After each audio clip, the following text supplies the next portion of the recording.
This song's called Opinion. Касаемо взрыва на Каховской ГЭС. Вот как бы Россия обвиняет Украину, Украина обвиняет Россию. Что думают об этом обычные россияне? Что думаете вы? Ну, конечно, украинцы виноваты, уж точно не русские. А в чем причина, как вы считаете, для чего?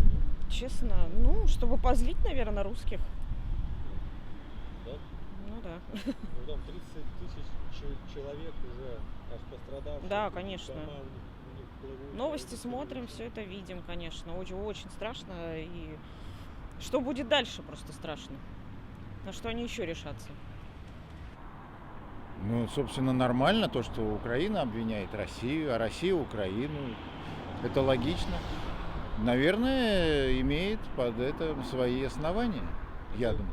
А как думаете, в чем истинная причина? Истинная причина? Ну, я думаю, что это все это последствия того, что начали когда-то. То есть это идет цепочка, которая не закончится до тех пор, к сожалению, пока обе стороны не найдут взаимопонимания, не успокоятся, потому что это важно. Вот. Одни как бы не хотят отдавать свои территории, другие хотят еще территории. Зачем еще территории, когда у нас борщевика и так везде хватает? Ну, завезем на Украину борщевик, будет хорошо. Понимаете? Поэтому, не знаю, я считаю, что это не стоит того. Вот я смотрю наше ТВ, да, и я так и не увидел там ни одного там нациста или еще кого-то, никого нет. А жертв, говорят, очень много. Ради чего? Чью задачу мы выполняем? Непонятно. Людей жалко. Людей жалко. Очень жалко нашу молодежь, которая отстаивает интересы. Непонятно чьи. Не знаю чьи. Вот правда. Вот, не... Люди жили, работали, все хорошо, детей рожали. Все нормально. А тут, значит, надо воевать. А за что? Говорят, наших обидели. Где обидели? Что, чего? Россия обвиняет Украину, Украина обвиняет Россию. Непонятно. Без понятия сам. Что тут, что, кто. Я вообще не лезу в политику, если честно, далек от этого. Да потому ничего вам конкретно не могу сказать. Кто там прав, кто не прав. Непонятно. Новости разные. Я вот помню, что были 90-е годы, значит, и когда в Киргизии, потом, значит, в Казахстане, там начали вырезать русские семьи. Никому тогда дела ничего не надо было. Они все приезжали сюда в Лугу сами, потому что им там плохо было. И они приезжали сюда, и им всем дали жилье.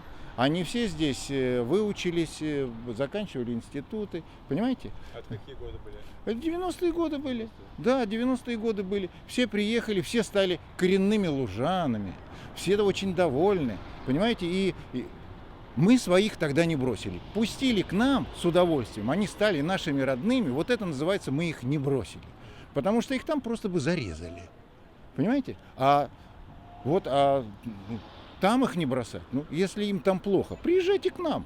У нас от Калининграда и до Дальнего Востока голая степь. Столько места. У нас плотность населения, как в Монголии. 1,5 человека на квадратный километр. Живите, вся Украина может к нам переехать, и будет во. Что думают обычные россияне об этом? Конечно, Украина, что там говорить. Да? Ну, А в и чем чего? причина, как вы думаете? В чем причина? Ясно дело, война идет у нас. Вот и вся причина. Ну, знаете, кто-то возразил бы, а как люди бросят свои дома, квартиры, все нажито, все бросят и Я спрашивал у ребят, говорю, слушайте, вот вы там в Киргизии, в Казахстане, дома у всех кирпичные были, классные. Слушай, говорит, когда угрожает смерть, уже не до домов. Дома отстроим новые, дома это всего лишь камни. А родина там, где хорошо. Понимаете? То есть вот надо почувствовать эту разницу, да? Мы же защищаем не дома, мы защищаем людей. Людей, приезжайте сюда, и все будет в шоколаде. Нам так нужны кадры, нам так нужны умные люди, хорошие, добрые, которые любят русских. Понимаете, вот сюда, это надо к нам. Ну, я думаю, что То, что произошло, это чудовищно, это раз. Во-вторых, это вообще не имеет места быть. Во-вторых, ну, мне кажется, и так понятно, кто в этом виноват, и кто в этом замешан, и для чего это было сделано. Чтобы лишний раз подорвать веру в Россию, в наше государство, что мы все плохие. Поэтому вот так. Я думаю, что все и так очевидно. Кто виноват и почему. А как думаете, это как-то отразится на россиянах, жизни России, вообще какой-то обстановке экономической? Вы знаете, я думаю, что любое событие, оно в какой-то степени отражается на жизни людей. Поэтому думаю, что это тоже как-то оставит какой-то отпечаток, какой-то след. Что-то будет. Понимаете, ведь если разобраться, да, вот у нас Россия классная страна, мы там, значит, у нас и природные богатства, там, и очень хороший человеческий ресурс, все хорошо, да, и мы отстаиваем как бы, значит, высокие, значит, свои желания, да, но я думаю, а чё ж, выходит, что все остальные плохие. Вот сейчас, значит, помощь Украине оказывает 50 государств. Представим себе дом многоквартирный, ну, допустим, 51-квартирный, да? И вот, значит, одна квартира – это Россия, а все остальные 50 – это все остальные государства.